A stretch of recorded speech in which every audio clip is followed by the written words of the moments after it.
Hello and welcome to Security Scan. I'm Vishal Dahiya, and this week we will talk about Naval Utility Helicopters. The first big Make in India project of the second term of the NDA government in defense sector had started taking shape. Earlier this week, technical bids were opened for manufacturing 111 light utility multi-role helicopters for the Indian Navy, which will cost approximately 21,000 crore rupees. These utility copters will replace Chetak helicopters in the Indian Navy and will operate from its frontline warships for attack missions and rescue and surveillance operations.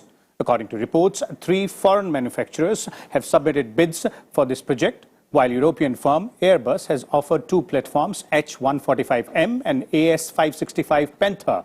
Sikorsky from USA has offered S-76T and Russian Kamov has offered Ka-226T. Hindustan Aeronautics Limited is also said to be pushing separately for the naval version of its advanced light helicopter. The technical bids will be checked for compliance, and choppers on offer will go through extensive field trials in the next few months before a final decision is taken on this deal. For more on this, we're joined by a distinguished panel of the guests today. Let me start by introducing them to you, beginning with retired Lieutenant General V.K. Saxena, a distinguished fellow from the VIF. We also have with us retired Vice Admiral Satish Soni as a defense expert, and we have Ajay Banerjee, the defense correspondent of the Tribune as well. Welcome all of you gentlemen. Let me begin with you, Admiral Soni, first to try and put the things in perspective for our viewers, because when we talk about Indian Navy and when we talk about multi-role helicopters and specifically naval utility helicopters, these 2 categories, what are we looking at when we talk about NUH and that specific number 111 to be acquired for Indian Navy?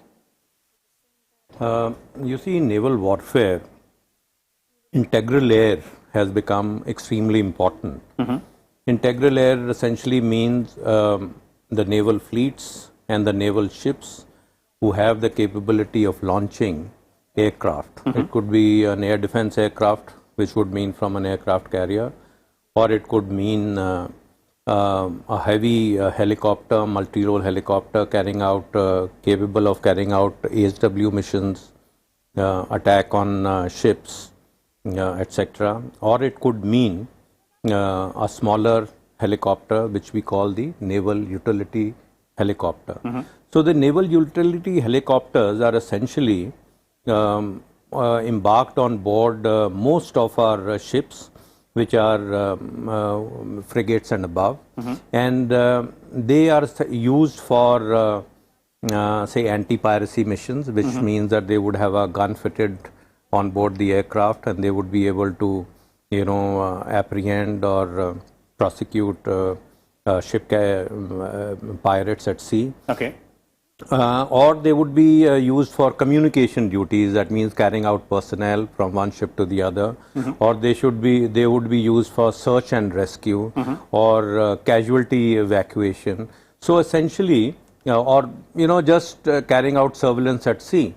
So naval utility helicopter means a helicopter of an all-up weight of about 2 to 4 or 4.5 tons, which is capable of doing all these duties at sea. Okay. General Saxena, that number, that's 111, is a significant number and a large number as well. So where does it fit specifically when we are looking at naval air arm as Admiral Soni was describing? Yeah, I will say Admiral Soni put the things in perspective. If you look at the naval air arm, you look at the 2 verticals, the fixed wing and the rotary wing. As the Admiral said, that the fixed wing aircraft which we have got, MiG-29K, for example, is a carrier-based multi-utility and multi-role aircraft. Thereafter, if you have P-81 aircraft, this is a long-range maritime reconnaissance aircraft. IL-38 is a maritime patrol aircraft.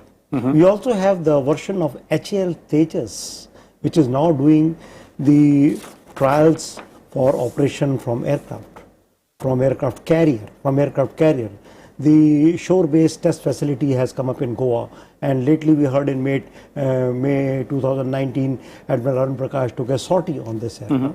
That is one vertical of the fixed wing aircraft. If you talk about the rotary wing aircraft, we have two different categories and classes as Admiral was bringing out. One is anti-submarine role and one is utility role. Anti-submarine role, you had a discussion here last time, if you remember. The MH-60. The MH-60 came just not that. Our problem, our actually holding was seeking helicopters of 42 and 42A and 42B. They started to induct in 1971, and their numbers became so precariously low that there was an urgent requirement to get in a anti-submarine helicopter, and then 24 of these helicopters of this variety, anti-submarine, came in from BAE system, and we're talking about 2.4 billion deal. In this, if you progress further with the utility role, we have the old horse, which is Chetak aircraft, Chetak helicopter. Chetak helicopter is now old and very, very vintage. Then we also have the Dhruv helicopter of the HAL. And based on this, we also have some Kamov 25, 28 and 31. The role of utility helicopter, as Admiral was bringing out, is far and wide: search and rescue, casualty evacuation, vertical replenishment, moving personnel, moving VIP, carrying out low intensity maritime operations. There are large number of roles, and there are large number of ships which require this helicopter. Therefore, the naval the requirement of 111 helicopters which has been taken out is the net deficiency, net requirement, urgent requirement at this moment. This also is a huge number, and is a big boost to our defense manufacturing sector in the strategic partnership mode. Because out of this 111 helicopters, only 16 have to be brought in a flyaway condition.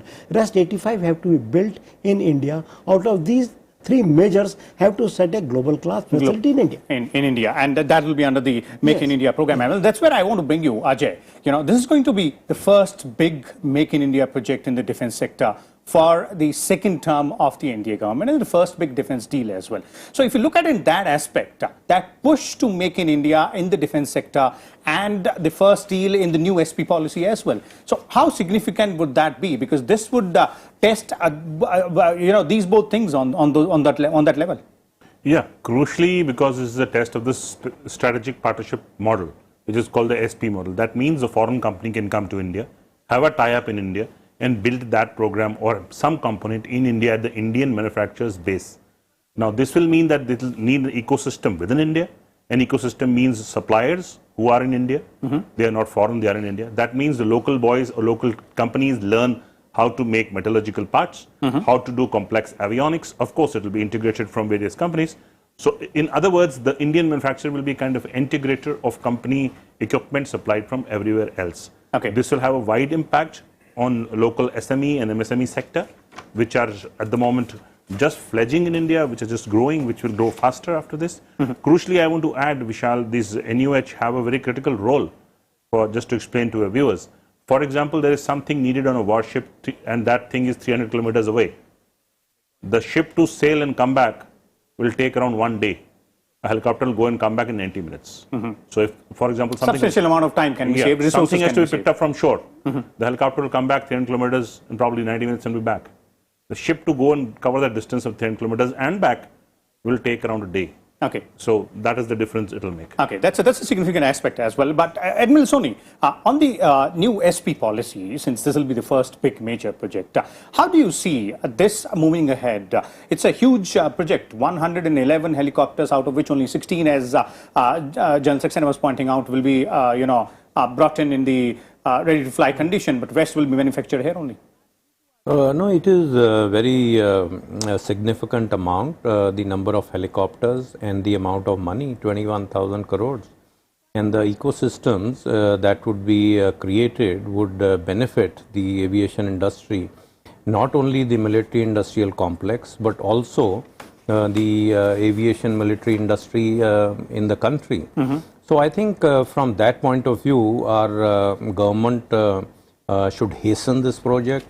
Go over these bureaucratic red tape procedures and finalize and order. In any case, the Navy has been facing acute shortage of naval utility helicopters. Our fleets are, are growing. The number of warships are there, but their hangars are there, but there are no helicopters. So I think we must try and expedite. We must try and push these sanctions through. because not only will it help the Navy, but it will help the nation. Okay, and then you brought up the ecosystem aspect to that. I'd like to bring in General Saxena here. General Saxena, we have been, having a discussion on this show quite a number of times whenever we talk about new weapon platforms, for either of the forces, be it Indian Army, Air Force, or Indian Navy, that private players needs to have that, fillip, be given that fillip, and that ecosystem needs to be created. So this new SP policy and this entire project specifically, this large scale, will effectively have that desired impact? Sir, I am reminded of Dhirendra Singh Committee of July 15, which laid down the foundation of strategic partnership model. And thereafter it was included in the DPP 2016, and finally it was issued as a policy in 2017 August, 31st August. The policy was issued strategic partnership model. What does it actually mean? It simply means to revitalize the defense industrial infrastructure, defense industrial ecosystem. How to revitalize? This revitalization has to take place by progressively building indigenous capabilities in terms of design, development, integration and manufacture, as also set up manufacturing facilities of world-class capability in India, which not only should become exclusive capability for export worldwide for the product in India, but for the whole world. Now this is 21,738 crore, which is the cost of this project. Now imagine this capability coming, and the niche technologies which is likely to bring into India will be something unprecedented. But the problem doesn't stop there. The problem is something else. The problem is that these four categories of strategic partnership model, which is the fighter aircraft, helicopters, submarines and armored fighting vehicles, the private players, HAL has now come up with two bids. One bid is on its own, and other is in combination with KA-226T Russian helicopter. Some of the foreign vendors have raised an objection that this capability of strategic partnership model is to build capability in the private sector over and above what is available in the public sector. Public sector company HAL has already got a huge helicopter making infrastructure they are making through, and also new facilities coming up in Tumakaru next to Bangalore. So that is a set aside part which they will look after. But the basic fact is that this strategic partnership model is going to be a huge success and is going to bring in such capability into defense sector. For example, who is coming? Mahindra. Not only these three foreign vendors, let us not forget that there are 8 Indian vendors. All the top guns. You talk of Tata's, Adani's, Mahindra Defense, Larsen & Toubro initially showed interest but did not come through. Lakshmi Machine Works, Bharat Forge, everybody is on board. Now what happens? In 2 months' time, when Navy put its act together of examining the Indian strategic partners or the foreign OEMs and put out their IRFP by the end of this year, it is the Indian vendor. If you remember MH-60R, it is the Indian vendor which won a global tender on its own merit. Something like this will happen now with this company as well. It's a huge success. It is indeed going to have that desired impact. And you mentioned the HAL. Let me bring in Ajay here on that. Ajay, as all of us know, according to reports, and as General Saxena was also pointing out, HAL is pushing for its own naval version of its advanced light helicopter, the ALH as well. So how do things figure out here? See, I'm a great fan of HAL. I must say that I bat for public sector. I'm very, very clear about it. That is also Make in India. But I will over here say that very bluntly, that HAL has made a Dhruv. It is flying very well for the army. It's doing very good duty in the Himalayas. However, the HAL's naval version helicopter, to be put it very bluntly, the blades don't fold. To explain, Vishal, the blades have to fold in a single fashion so that the helicopter goes into its hangar on a warship. There is not enough space on a warship. So the blades don't fold. I will be very brutal with HAL on that. They don't fold totally. And then what about the other 3 players? Because there are 3 bidders, and one of them has offered 2 platforms. Yeah, that's what I'm saying, that the blades fold. That is the most important aspect on a naval warship, because till the blades fold, the helicopter cannot go into the hangar. It will take a lot of space. HAL is doing a great job, but however, in the naval version, their blades don't fold. I will still add one more sentence. If they are doing with the Kamov 226T, Kamov already has a tie-up with HAL to make 200 helicopters. That is a different opinion, because Kamov, we already fly the Kamov anti-submarine warfare helicopters. Navy already uses them. If they're doing a Kamov NUH, then that's a different story. Kamov has those blade folding capabilities. HCL on its own, the Dhruv does not have blade folding capabilities. Okay. Admiral Soni, from the end user's perspective, because ultimately this platform is going to be utilized by the Indian Navy. So from that end user's perspective, you have now 3 international bidders. One is a European company, Airbus, then another is American, Skorsky, and Russian as well. And you have HAL, which, ALH, as Ajay pointed out, the blades don't fold. But from an end user's perspective, what is it? In which of the platforms specifically, if you look at it that way, in their capabilities and the requirements of the Indian Navy, which one does fits well? Or if I may put it the other way around, what are the requirements? You see, so far, the naval utility helicopter that we have been operating, or the naval ships have been operating, are the Chetaks. They are an extension of, or the Indianized version of the Alouette helicopter of the French manufacturer. And that's a small helicopter. It all up weight of about 2 tons. Now the Indian Navy has got bigger ships, bigger frigates, bigger destroyers, and the naval capability of the naval helicopters in the markets have also been fairly enhanced. So we are looking at now about 4.5 ton helicopter. Now the specifications which the Navy has already drawn up is in consultation with the various manufacturers, so that we can have more bids. Now after those specifications are discussed, then there will be trials, and then we will select based on the best costs. We will select the manufacturers.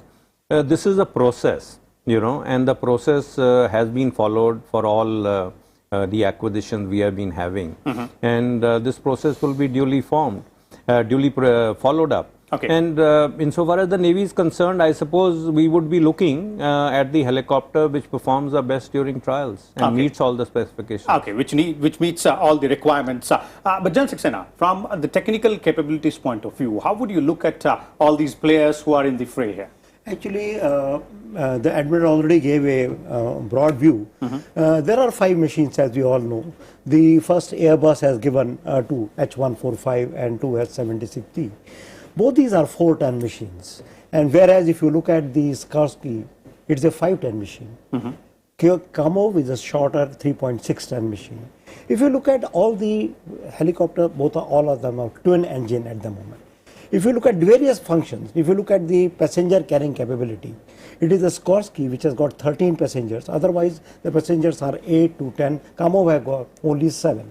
Look at the speed wise. Panther is the highest speed, 380 km per hour. Rest are between 250, 280, like that. If you look at the payload, again the 5-ton Skorsky is a heavier machine, therefore its payload is 2130 kg. Rest of them are in the region of 1980, 1950 or 1500 kg and thereafter.